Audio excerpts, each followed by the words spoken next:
Hey guys, this is me doing a Siegebreaker run on Inferno, my monk. I'm first gonna get 5 stacks and then kill Siegebreaker.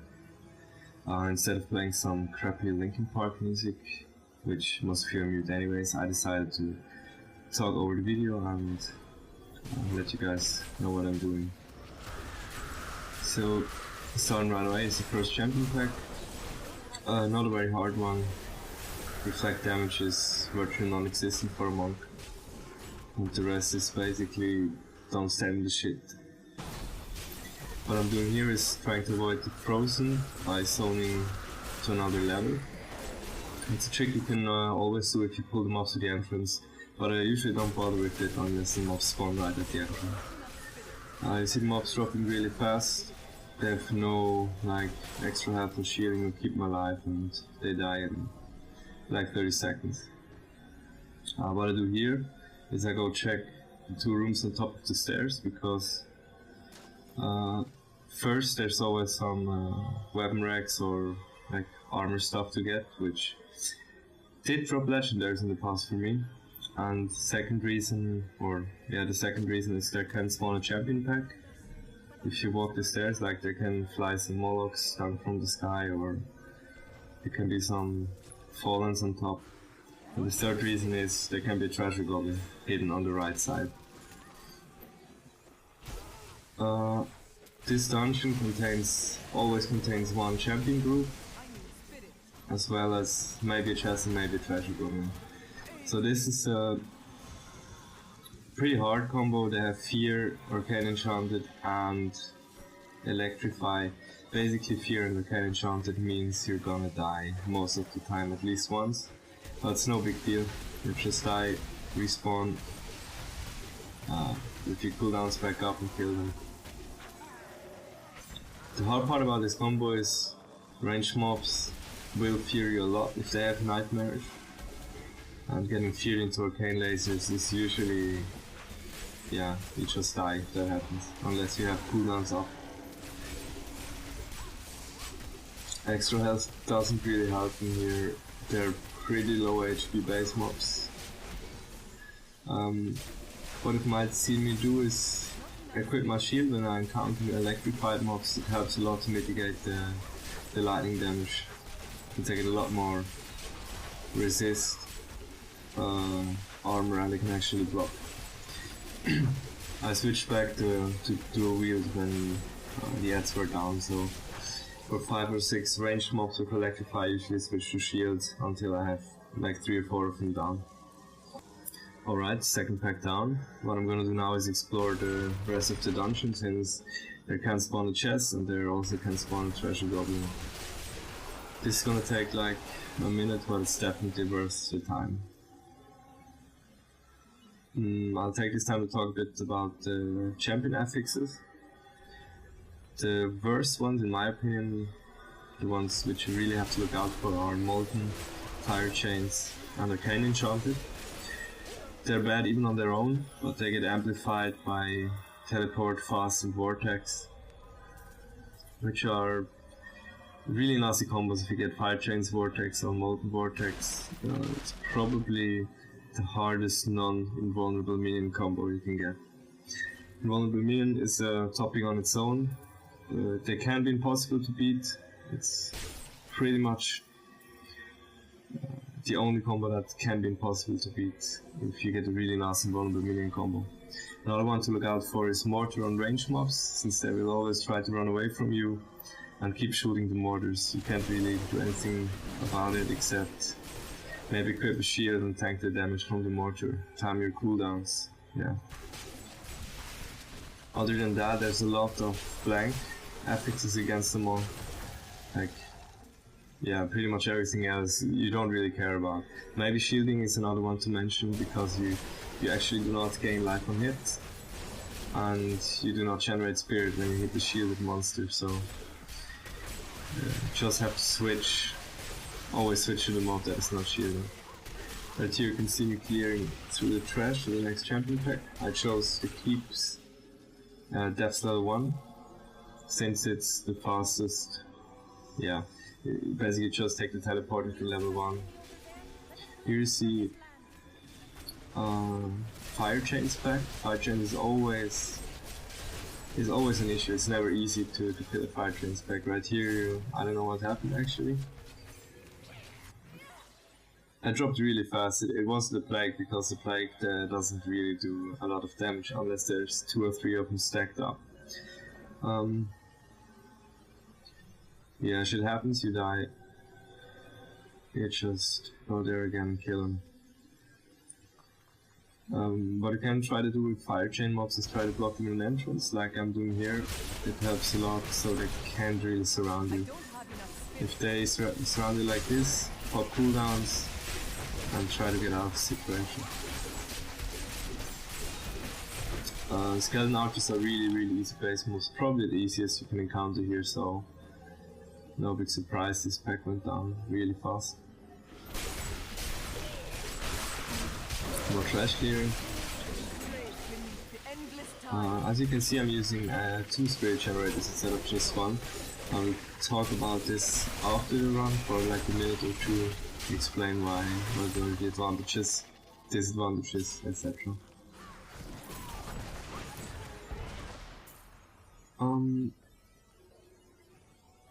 Yeah. Usually I get my 5 stacks in the keep, that's level 1, 2 and 3, and the Underbridge. Okay, next champion pack. This is a pretty nasty one. It's Soul Rippers, they're always pretty bad. They have Mortar, Plagued and some other stuff. They do a lot of damage, or they also have Jailer, which is, and Vortex, so here you see Vortex killing me. I didn't know they had Vortex because I didn't see the big guy yet. I was waiting for my cooldown on Serenity, but I got Vortexed in and killed before my cooldown was up again. Yeah, I should have checked the big mob first to see what the last ability was. But again, no big deal, you are gonna die if you go with a damage build, a pure damage build, you're gonna die. But it's no big deal. Overall, you're gonna be faster because you kill stuff a lot faster. Yeah, this time I know there's Vortex, so I plan accordingly. Again, don't let them run away from you. Always use your blink strike to keep up. Otherwise, they're gonna mortar the shit out of you.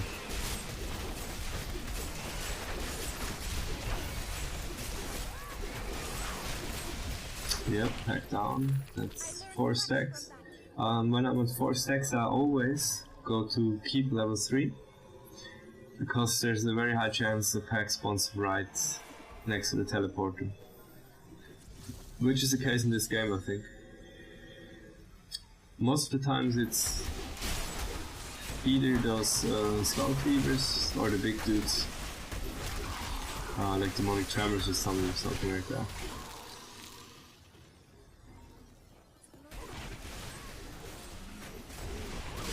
Sometimes it's also the archers.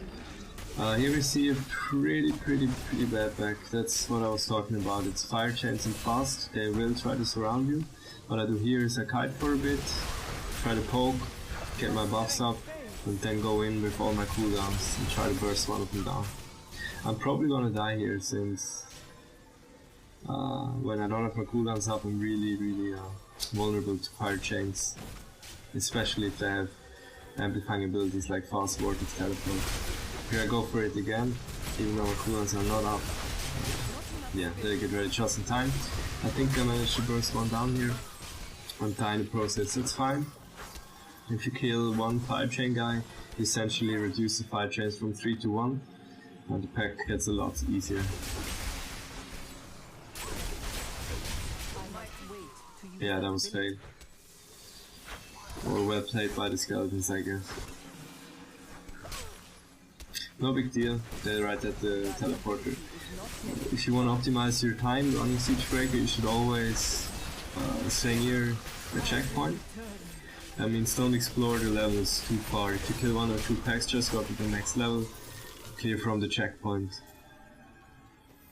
You can also enter level 1 from the town side to get another checkpoint. You can enter level 2 from the level 1 teleporter, and if you don't get your 5 stacks and you cleared all the stuff, you can go through the Ariad's gate, and there will always be a random instance there. It's either the fortified bunker or the barracks. This is also a good place to get stacked, especially if you're playing with a partner. So I got my 5 stacks. Here's Siegebreaker. The fight is really easy. If you have the gear to clear, to get 5 stacks on your own, you probably also have to gear to kill him. You can interrupt his slashing attacks with blind, or you can just serenity it. Keep your mantra up, and yeah, just face roll him. There should be absolutely no problem with this fight. What I do here, right before he dies, I switch my gear to Magic Find gear, so I get 1 or 2 additional rares. Sometimes I also do this on champion packs, but I did not decide to this run.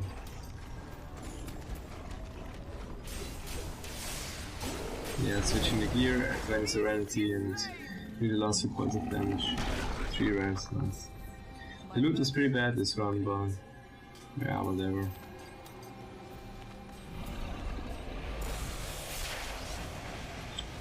So as you can see, the total time for 5 stacks plus Siegebreaker was just above 11 minutes, which is pretty damn fast, I think. I did not try to do a speed run, since I was exploring all the caves, at least the first one, and also checked most of the treasure goblin spawns. I could cut down maybe 2 more minutes, get it under 10.